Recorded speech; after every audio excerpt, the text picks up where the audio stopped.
अस्सलाम वालेकुम एवरीवन।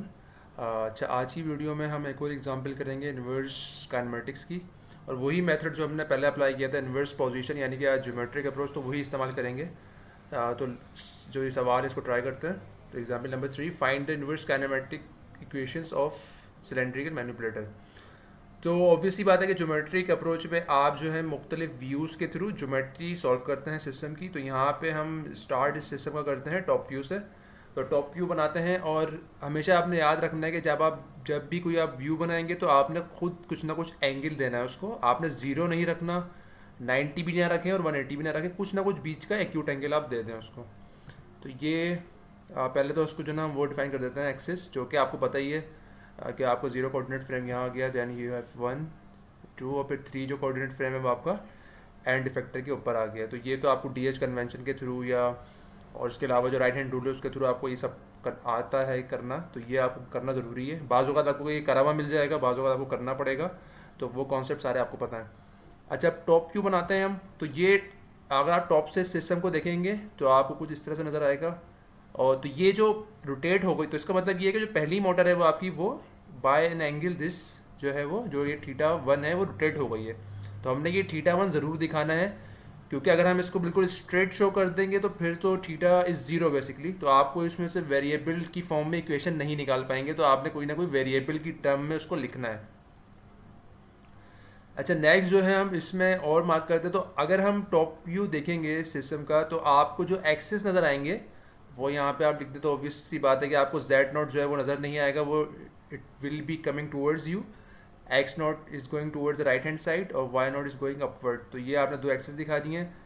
अब यहाँ पे आप जो है ये शो कर सकते हैं कि ये जो लेंथ होगी इट हैज़ टू बी, क्योंकि दिस यहाँ जो आपका कोऑर्डिनेट है वो आपका 3 है, तो ये जो आपकी लेंथ होगी वो x3 नॉट हो जाएगी, यानी कि x नॉट की डायरेक्शन में 3 कोऑर्डिनेट फ्रेम जो है उसका ओरिजिन कितना दूर है x नॉट की डायरेक्शन में। ठीक है, तो ये आपका जो आ गया 3 0, यानी कि 3 कोऑर्डिनेट फ्रेम के ओरिजिन को देख रहे हैं हम with respect to 0 coordinate frame. And similarly this one will be y3 0। ठीक है। अच्छा, अब हम यहाँ पे कुछ लेंस भी क्या दे सकते हैं हम यहाँ पे कुछ लेंस, चलो यहाँ पे ट्राई करते हैं। क्या ये लेंथ जो है आपकी A2 और क्या ये लेंथ जो है वो आपकी A3 है? पहले तो मैं इसको लिख देता हूँ। क्या ये A2 और A3 है? कुछ सेकंड्स आप इस पर गौर करें। क्या हम ये इस लेंथ को A2 और इस लेंथ को A3 कह सकते हैं इस फिगर में? One thing to consider, this is a general figure. ठीक है, तो ये किसी खास एंगल पे नहीं है, ये जनरल फिगर है, ये एक वेरिएबल की टर्म्स में लिखनी है आपने इक्वेशन। तो this is your A2 A3। क्या इसको A2 A3 कह सकते हैं हम? आप टॉप व्यू देख रहे हैं, ठीक है। तो लेट्स सपोज अगर मैं टॉप व्यू देखूं तो ऑब्वियसली बात है कि ये मोटर भी कुछ ना कुछ रोटेट हुई होगी और ये मोटर भी कुछ ना कुछ रोटेट आम हालात में होगी। तो जब आप टॉप से देखेंगे तो क्या आपको ये A2 नज़र आएगा? जी नहीं, आपको ये A2 नज़र नहीं आएगा। आपको इस जो लेंथ है उसकी प्रोजेक्शन नज़र आएगी इन हॉरिजॉन्टल प्लेन। ठीक है, तो ये जो आप टॉप व्यू देख रहे हैं ये A2 नहीं है, क्योंकि ये A2 जब ही होगा जब ये θ0 होगा, जब θ2 0 होगा। लेकिन अगर θ2 0 के अलावा कोई और टर्म है तो इसका मतलब आपको A2 नज़र नहीं आएगा, आपको उस A2 की प्रोजेक्शन नज़र आएगी ऑन द हॉरिजॉन्टल। सिमिलरली ये A3 जब A3 होगा जब ये θ0 है। तो अभी तो हम θ0 पे तो हम बात ही नहीं करते हैं, हम तो बोलते हैं कि θ की कोई वैल्यू है।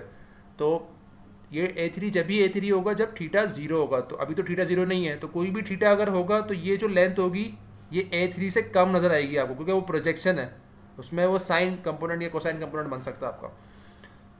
सिमिलरली ये लेंथ भी जो A2 नज़र आ रही है ये A2 नहीं है, ये A2 से कम होगी अगर यहाँ पे कोई ना कोई θ होगा। तो इसका मतलब ये A2 और A3 दोनों नहीं है।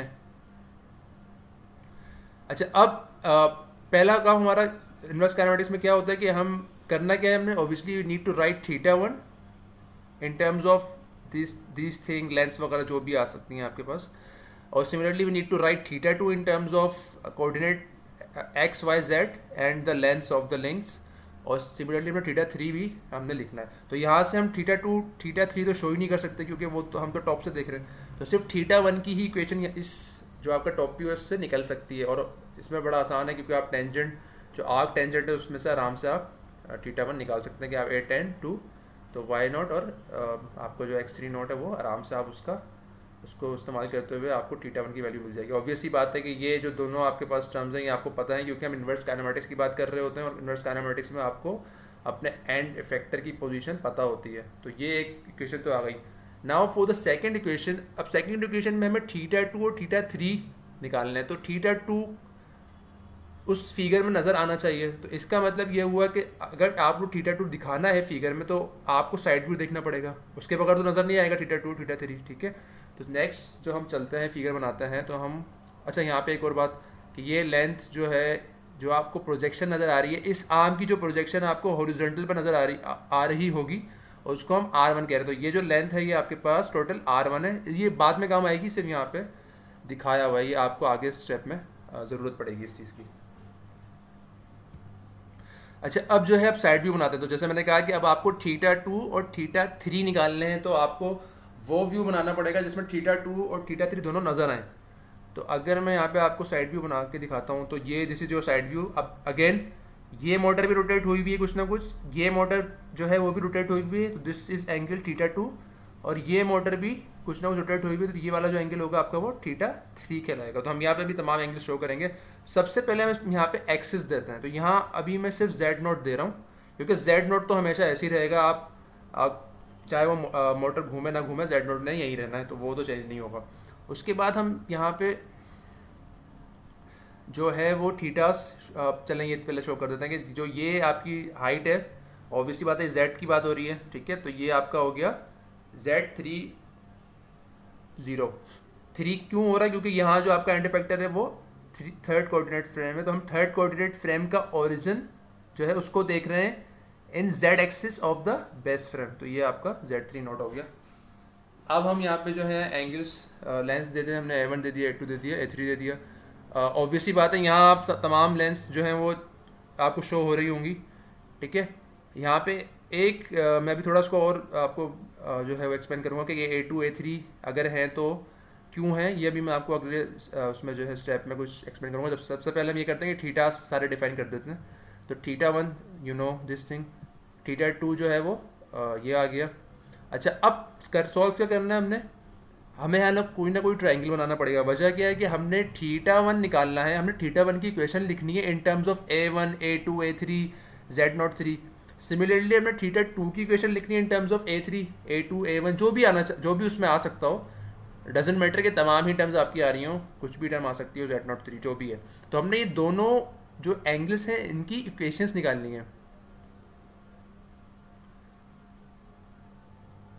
अच्छा, यहाँ पे एक जो है वो गड़बड़ है, this should be theta to and this should be theta three. मेरे ख्याल से वो आगे वाली जो स्लाइड है उसमें ये सही होगा। तो इसमें यहाँ मार्क कर लें, मैं इसको पीपीटी में चेंज कर दूँगा। दिस क्योंकि थीटा वन तो आपका ये था ना, तो this has to be theta two, this has to be theta three. बस ये जहन में रख लें कि अगली जो फिगर है उसमें सही है ये, इसमें आई थिंक मैं भूल गया उसको चेंज करना। तो अब हम ट्राइंगल बनाते हैं पहले। तो इसको ये हमने इसको एक लाइन ड्रॉ कर दी है एंड इफेक्टर से, तो ये हमने ट्राइंगल एक बना दिया है और इसको हम ये स्ट्रेट लाइन दे देते हैं। नाउ द प्रॉब्लम इज ना थीटा वन का राइट ट्राइंगल बन रहा है ना थीटा टू का बन रहा है, तो आपको कुछ ना कुछ और इसमें सोल्यूशन सॉल्व करना पड़ेगा, क्योंकि मुझे तो थीटा वन और थीटा टू दोनों सॉल्व करना है। ठीक है, तो बेटर ऑप्शन ये है कि हम इस ट्राइंगल को सॉल्व कर लें, आपको ऊपर जो आपको ट्राइंगल नजर आ रहा है, but obviously it's not a right triangle. तो यहाँ पे जो है हमें कोसाइन लॉ वगैरह लगाना पड़ेगा। तो हम कुछ एंगल्स यहाँ डिफाइन कर देते हैं। तो let's call this angle as φ1 and let's call this angle as φ2। ये φ2 जो है ये पूरा एंगल है, तो इसका मतलब φ2 is a summation of theta one and φ1। और ये φ1 हम क्यों शो कर रहे हैं, क्योंकि जब अगर हम इस ट्राइंगल के ऊपर कोसाइन लॉ लगाना चाह रहे हैं तो ऑब्वियसली हमें कोई ना कोई नाम तो यहाँ पे एंगल का देना पड़ेगा। सिमिलरली ये जो बीच का एंगल है इसको भी हम नाम दे देते हैं φ3। इस एंगल को नाम देने की ज़रूरत नहीं है या ठीक है, तो उसको नहीं दे रहे हम। और ये जो लेंथ है इसको हम R3 कह रहे हैं, पहली बात।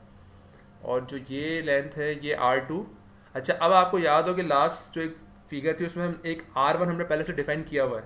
ठीक है, तो R1 जो है वो हम पहले से डिफाइन कर चुके हैं। तो इसको ज़रा पीछे चलते हैं, बाहर निकल के अच्छा जी।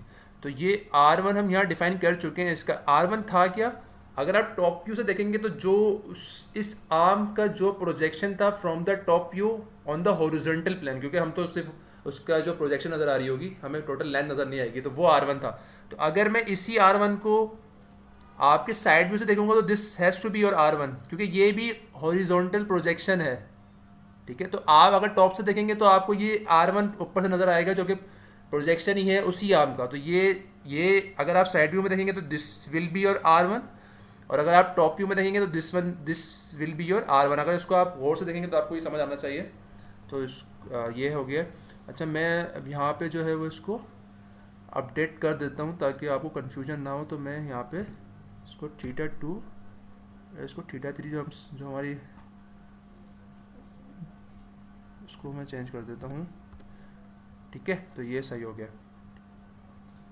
अच्छा जी, तो ये हम यहाँ तक पहुँचा था कि हमने ये डिफाइन कर दिए थे एंगल्स वगैरह, और हमने यहाँ पे R3 डिफाइन कर दिया। तो दिस लेंथ जो है आपकी, this is your R3, this is your R2। ये दो नए हमने डिफाइन किए हैं वेरिएबल्स, और ये R1 पिछला वेरिएबल था वो डिफाइन कर दिया। अच्छा, अब सवाल ये आता है कि क्या ये जो लेंथ है, क्योंकि अगर मैं साइड व्यू देखूंगा तो मुझे x0 क्या नज़र आएगा, क्या ये इस लेंथ को मैं x3 कह सकता हूँ? पहले ये सवाल आता है, ठीक है।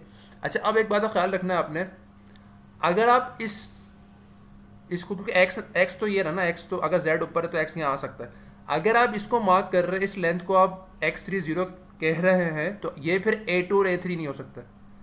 फिर ये आप A2 और A3 इस तरह नहीं लिख सकते। वजह क्या है इसकी, इसको जरा मैं आपको एक्सप्लेन करता हूँ। देखिए, इसका साइड व्यू बनाने के दो तरीके हैं।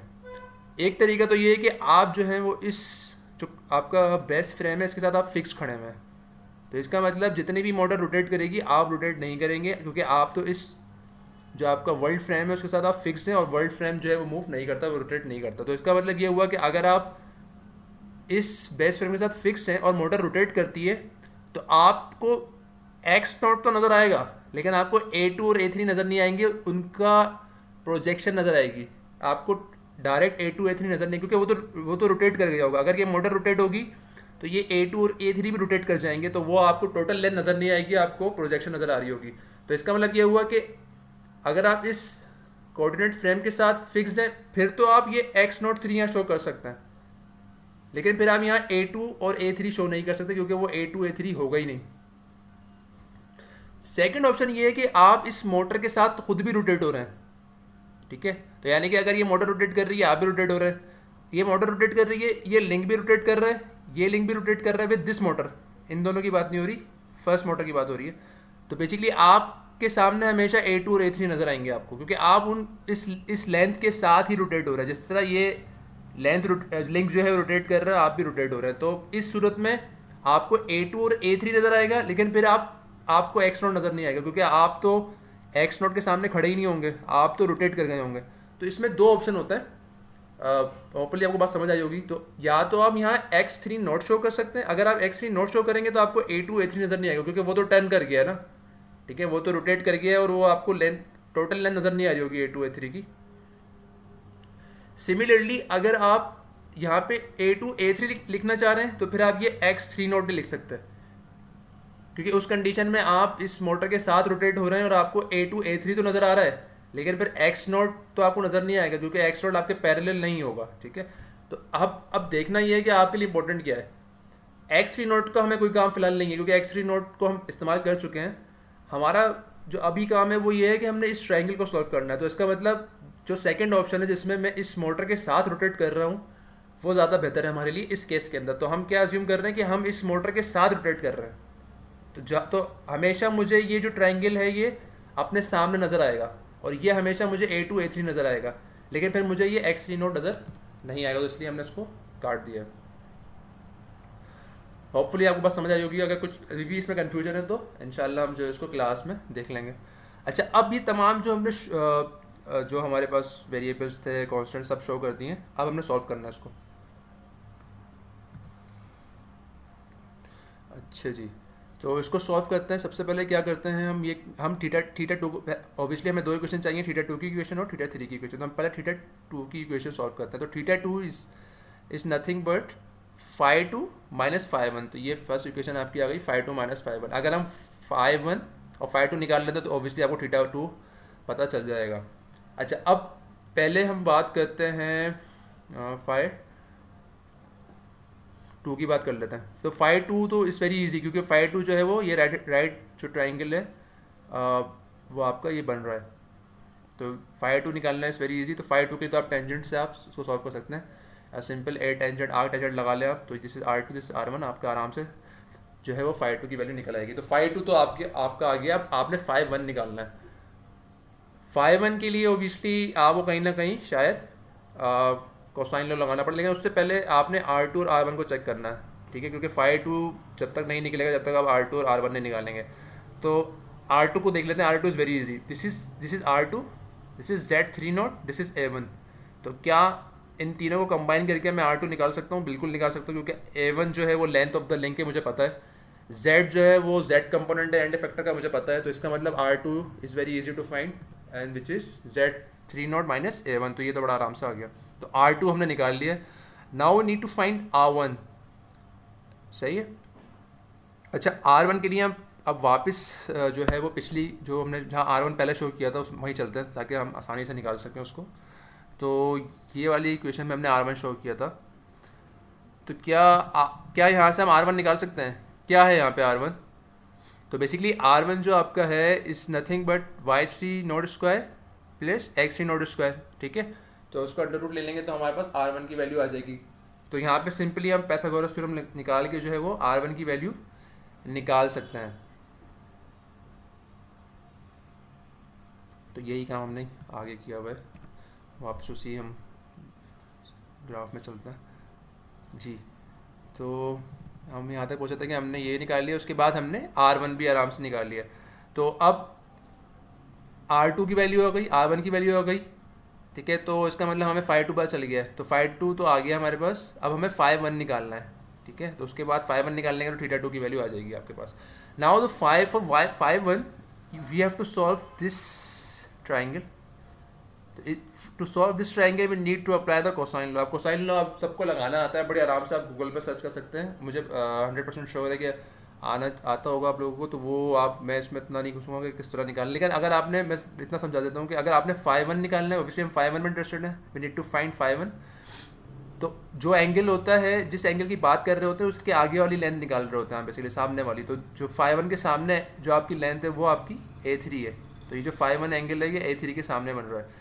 तो जो हमने फॉर्मूला लिखना है वो ए थ्री की वैल्यू निकालनी है, ठीक है। तो ए थ्री की वैल्यू निकालेंगे, उसके बाद उसको हम जो इक्वेशन है उसको रीअरेंज कर लेंगे, फाइव वन को अलग ले जाएंगे, बाकी तमाम टर्म्स को राइट पे ले जाएंगे। तो पहले हमने क्या किया, जो हमने ए थ्री की टर्म्स में इक्वेशन, क्योंकि नॉर्मली कोसाइन लॉ इस तरह लिखा जाता है, तो इसलिए क्योंकि हम फाइव वन की बात कर रहे हैं, तो फाइव वन के सामने जो लेंथ है वो आपकी ए थ्री है, विच इज़ दिस लेंथ। तो वो A three square is equal to A three square is equal to तो A two square plus R three square और माइनस टू, वही जो आपके वेरिएबल हैं वही काउंट होते हैं दोबारा, ए टू आर थ्री, और फिर एंगल आता है जो ए टू और आर थ्री के दरमियान बन रहा है। तो this is your A two, this is your R three, तो वो एंगल बीच में फाइव वन है। तो ये आपने फॉर्मूला लिख दिया और आप फाइव वन को आराम से निकाल सकते हैं। Now in this formula A three जो है वो आपका लेंथ है, पता है, गिवन है। ए टू आपकी लेंथ है, अगेन गिवन है। आर थ्री जो है आपके पास वो ये वाली लेंथ है, ठीक है। तो वो वेरिएबल है बेसिकली आपके पास। और आपके पास जो है ए टू अगेन लेंथ आ गई और आर थ्री आपके पास वेरिएबल आ गया, जो कि डिपेंड ऑब्वियसली कर रहा होगा थीटास के ऊपर। अच्छा, अब यहाँ पे अगर हम फाइव वन भी आ गया हमारे पास, ठीक है, हमारे पास फाइव वन आ गया, हमारे पास फाइव टू भी आ गया, तो उसका मतलब थीटा वन में हम दोबारा फाइव टू यानी कि इक्वेशन नंबर टू इस, और ये वाली जो आखिरी वाली इक्वेशन है ये हम इक्वेशन नंबर वन पे पुट करेंगे, तो हमारे पास थीटा टू आ जाएगा आपके पास। तो ये हमारे पास एक और जो है वो इनवर्स काइनेमेटिक्स की इक्वेशन बन चुकी है यहाँ पे। अच्छा, अब द लास्ट पार्ट, दो इक्वेशन आ गई है, थीटा वन आ गई है, थीटा टू आ गई है। Now we need to find theta three. तो थीटा थ्री के लिए हम थीटा थ्री और फाइव थ्री को सॉल्व करते हैं। तो अगर हम कम्बिनेशन लिखना चाहें तो obviously this is a straight line, तो दिस एंगल जो है 180 होगा ऑब्वियसली। तो 180 अगर मैं माइनस करूँ 5/3 को माइनस करूँ मैं 180 से, तो वो थीटा 3 बन जाएगा। तो इट्स वेरी इजी एक्चुअली कि आप theta 3 can be written as 180 minus 5/3। और अब 5/3 कैसे निकालेंगे? जिससे हमने 5/1 निकाला था कोसाइन लॉ लगा के, अब हम 5/3 इस्तेमाल करेंगे, तो अब हम 5/3 निकाल लेंगे। तो मैं आपको रिपीट नहीं करूँगा। Cosine law, you should be able to apply cosine law here, तो वो आपके लिए मसला नहीं होना चाहिए। तो आप 5/3 जिस तरह आपने 5/1 यहाँ पे निकाला है, उसी तरह आप यहाँ पे 5/3 कोसाइन लॉ लगा सकते हैं इस ट्राइंगल के ऊपर, और उसको यहाँ डालेंगे तो आपके पास थीटा 3 की वैल्यू आ जाएगी। तो बेसिकली हर चीज़ जो है वो इसमें नॉन है, आपके पास हर चीज़ नॉन है। For example A2 just the length of the arm, तो वो हमें पता है कि हमें जो फिजिकल जो लेंथ है वो सिस्टम की वो तो पता है। A3 अगेन वी नो, हमें रोबोटिक सिस्टम तो गिवन है ना। अगेन A2 A3 लेंथ हो गई। R3 अगेन हमें पता है वेरिएबल है, लेकिन R3 is coming from R2 और R1। जो R3 की वैल्यू है वो आपकी सिंपली R1 और R2 से आ रही है, ठीक है। और R2 आप यहाँ से निकाल चुके हैं और R1 हम यहाँ से निकाल चुके हैं, तो दोनों पता है। तो इसका मतलब everything is known, you just need to find theta 3, you just need to find theta 2। तो दीज 3 इक्वेशंस कंबाइन होकर जो बनता है वो आपका इनवर्स काइनेमेटिक्स की इक्वेशन बनती है। अच्छा, एक बात उसमें ख्याल रखना है कि अब आपके जहन में ये बात आ रही होगी कि जो यहाँ 5/1 लिखा हुआ है तो हमने कोसाइन इनवर्स की टर्म में लिखा हुआ है, क्योंकि जबकि हमने ये कहा था या हमने ये पढ़ा था कि जो भी हमने एंगल्स लिखने हैं वो आर्क टेंजेंट में लिखना है, यानी कि इस तरीके से लिखना है, ठीक है। तो बात तो बिल्कुल सही है। असूलन क्या होना चाहिए था कि हम यहाँ कोसाइन इनवर्स खाली 5/1 जो है वो कोसाइन की टर्म्स में नहीं बल्कि इसका साइन भी निकालते हैं हम। तो हम cos 5/1 और cos और sin 5/1 निकालते हैं, फिर इसको भी टेंजेंट की टर्म्स में लिखते हैं हम, इसको भी आर्क टेंजेंट की टर्म्स में लिखते हैं हम, इसको भी आर्क टेंजेंट की टर्म्स में लिखते हैं हम, जो ये नीचे वाला कॉस है। लेकिन अगेन हम इसमें डीप में नहीं जाएंगे। अगर आप ये कॉस की टर्म्स में भी निकाल देंगे तो मैं इसको सही मान लूँगा, तो उसको और कॉम्प्लेक्स नहीं करते। आपको पता होना चाहिए, लेकिन यू मस्ट नो कि you need to write the angle equation in arc tangent form, जो हम पहले जो है वो पढ़ चुके हैं आई थिंक पिछली वीडियो में। तो वो हम दोबारा नहीं बताऊंगा मैं आपको कि आपने हमेशा ए टेंजेंट इस्तेमाल करना है। अगर आप कोसाइन इनवर्स भी इस्तेमाल कर रहे हैं तो it's okay for this course, लेकिन आपने जब आगे कभी इस्तेमाल करेंगे इसको, कभी सॉल्व रियलिस्टिकली कर रहे होंगे या कभी आपको मौका मिलता है आगे मास्टर्स करने का या कुछ और इस्तेमाल करने का रोबोटिक सिस्टम में, तो आप फिर टेंजेंट की टर्म्स में ही करेंगे, ठीक है। और वो आपको निकालना आता है। अगर आपने कोसाइन निकाल लिया है तो साइन निकालना is very easy, because you know cos square sine square theta जो है वो 1 के बराबर होते हैं, तो वो कोई आपके लिए बहुत बड़ा मसला नहीं होना चाहिए। लेकिन अभी तक के लिए हम जो है वो इसी की कोसाइन की टर्म्स में भी अगर आप आंसर देते हैं तो मैं उसको सही मान लूँगा। तो यहाँ हमारा ये जो एग्जाम्पल है लास्ट एग्जाम्पल ही है ज्योमेट्री की। इसके बाद जो है हम आई विल चेक कि हमने काइनेमेटिक्स इन्वर्स में रहना है, हम जैकोबियन पहले स्टार्ट कर लेंगे, क्योंकि अब जो काइनेमेटिक्स इन्वर्स काइनेमेटिक्स होगी वो थोड़ी सी टफ होगी। मतलब टफ से बता रही है कि उसमें सॉल्व करना अ बिट डिफिकल्ट, तो वो आई विल चेक। जब तक आपकी प्रैक्टिस के लिए कुछ सवाल यहाँ पे गिवन है, तो 2 यहाँ पे रोबोटिक सिस्टम गिवन है, तो इसको आप प्रैक्टिस करें। Try to find the inverse kinematics of these 2 systems. तो यहाँ पे इस वीडियो को यहीं पे ख़त्म करते हैं, and I will meet you guys in the class and in some other videos. Thank you, अल्लाह हाफिज़, टेक केयर।